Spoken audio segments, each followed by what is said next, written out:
you both hoping to achieve from this important hearing? Well, I hope that I got the message across that there are massive benefits to be accrued from species reintroductions, not only in terms of ecosystem services, say beavers reducing flood risk, pine martins controlling grey squirrels, but also the socio-economic benefits around nature-based tourism, for example. So I hope we've convinced them that they need to be not just looking at the negative impacts, but also looking at the very significant benefits and weighing the whole thing up.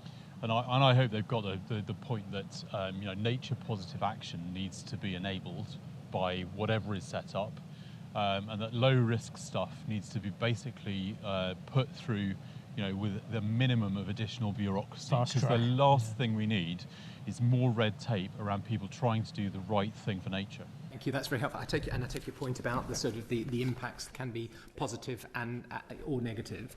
But Alastair, can I come back? So, what we in the discussion so far, and in some of the evidence that's come in, obviously we know that some reintroductions are more controversial and cause more conflict than others. Is there need to provide, through the consultation mechanism, a proportionate consultation process for what can be termed as high conflict introductions, reintroductions? Yeah, absolutely. I did touch on it earlier, and I absolutely support that. There needs to be a tiered system. And actually, the list of species that would be in that high-risk category are pretty small. There's a handful of them. But the list of the non-controversial is enormous. It's pretty open-ended. So I do think we need to establish at least a couple of tiers of decision-making, one of which is very rigorous and one is relatively streamlined. Otherwise, we will see more and more people just taking life into their own hands. And do the other panellists agree with that having some tiered mechanism in terms of the levels of conflict and that would help?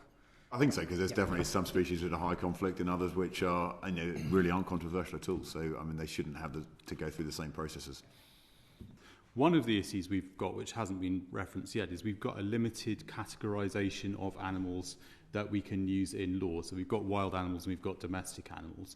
Doesn't work already for conservation grazing, which is kind of like the light version of all of what we're talking about from a kind of ecosystem perspective. Something like wild managed would be a really useful category to integrate into all of this stuff. Yeah. Do you both think that farmers and the general public will now be more reassured following this hearing?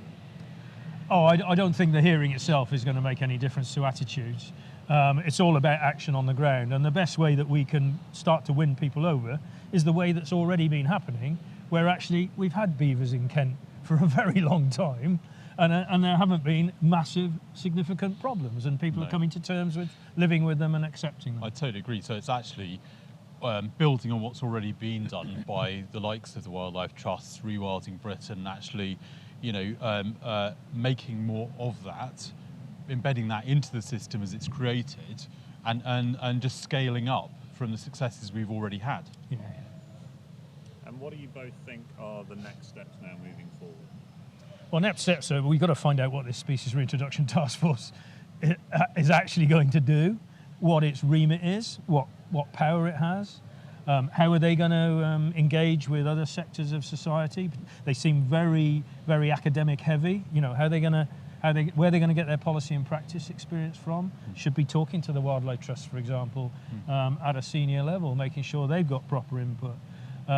So for me, that's very important, and obviously we want to see some kind of report coming out of this committee and the online consultation that they engaged in a month or two ago. Yeah, totally agree with that, and we also want to see really clear linkage to things like elms, because despite what some of the rest of the panel thought, everything we're talking about is public benefit, and there should be an element of public money supporting it. Yeah. And farmers need the clarity, landowners need the clarity that they will be supported to do the right thing.